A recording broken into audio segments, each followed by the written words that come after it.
పాలించుకున్నాం. ఆ తర్వాత 10 ఏళ్ల తర్వాత ఈ కొత్త పేచి ఎందుకు, కొత్త పేచి ఏంటి అంటే ఏం చెప్తారు?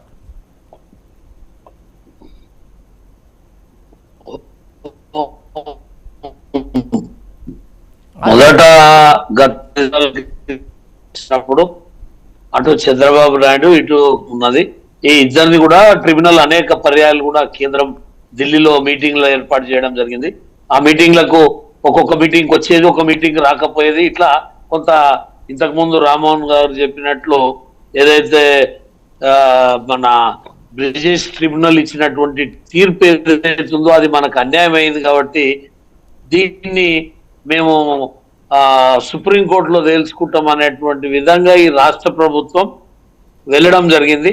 దానికి కేంద్రం చొరవ తీసుకొని రాష్ట్ర ప్రభుత్వంతో మాట్లాడి 2 రాష్ట్రాలు కేంద్రంతో కూర్చొని ట్రిబ్యునల్ కూర్చొని దీన్ని సాల్వ్ చేసుకుందామని చెప్పేటువంటి క్రమంలోనే మళ్ళీ ఎన్నికలు రావడం జరిగింది. అయితే ఏదైతే అనేక పర్యాయాలు కేంద్రము ఈ అంశాన్ని తేటతెల్లం చేయడానికే అనేక పర్యాలు మీటింగులు కూడా పెట్టడం జరిగింది. దానికి మినిట్స్ ఉన్నాయి. దానికి ఏ పార్టీ వచ్చింది, ఏ ప్రభుత్వం వచ్చింది, ఏ ప్రభుత్వం రాలేదానికి ఆధారాలు ఉన్నాయి. ఇవాళ ఒకటే మనం కోరేది, మన వాటా మనకు రావాలి. అంటే ఇప్పుడు కేంద్రానికి అప్పచెప్పారు, ఇక కేంద్రం ఏదో ఆంధ్రప్రదేశ్కే మొత్తం ఇస్తుంది అనేటువంటి ఒక మానసికంగా మనం ఎట్లయిపోతున్నామంటే ఈ కేంద్రం వేరు రాష్ట్రం వేరు. ఇవాళ కాంగ్రెస్ పార్టీ తీసుకుపోయి కేంద్రానికి అప్పచెప్పింది. ఇలా ఈ టిఆర్ఎస్ పార్టీ ఒక గ్లోబల్ ప్రచారం చేసుకొని తాము చేసినటువంటి కాలయాపనని కప్పిపుచ్చుకోనికి ఒక ప్రయత్నం ఏదైతే చేస్తుందో ఇది సమంజసం కాదు.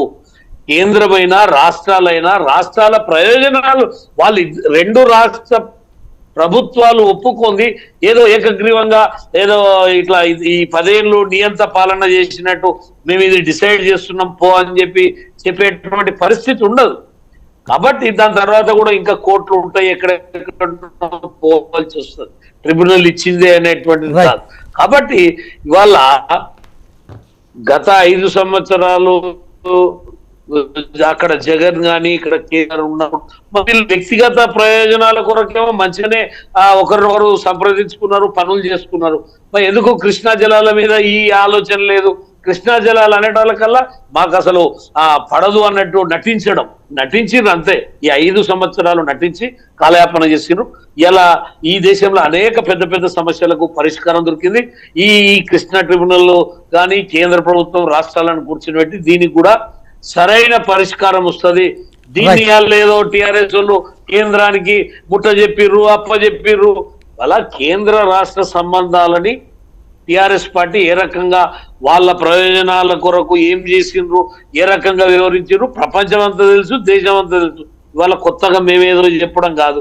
ప్రధానమంత్రి తోటి ముఖ్యమంత్రి ఏ రకంగా ఉన్నాడు, ఇలా పార్టీ వేరైనా కాంగ్రెస్ పార్టీ ముఖ్యమంత్రి ప్రధానమంత్రిని కలిసి తనలో ఉన్నటువంటి భావం కూడా వ్యక్తం చేయడం జరిగింది. కేంద్రం కూడా రాష్ట్ర ప్రజల ప్రయోజనాల కొరకు మీరు ఏ అంశం తెచ్చినా మేము సహకరిస్తామని అన్నారు కదా.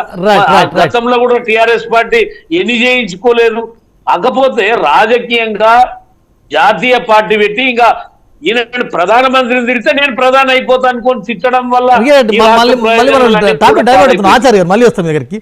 రైట్, మనం చరణ్ కౌశిక్ గారు బలమైన ఆరోపణ మీద మీరు మన రాష్ట్ర ప్రాజెక్టులను ఢిల్లీకి తాకట్టు పెట్టారు, మీరు వచ్చి 2 ఏళ్ళు కాలేదు, అప్పరంగా ప్రాజెక్టులను దారాదత్తం చేసి ఇచ్చారు,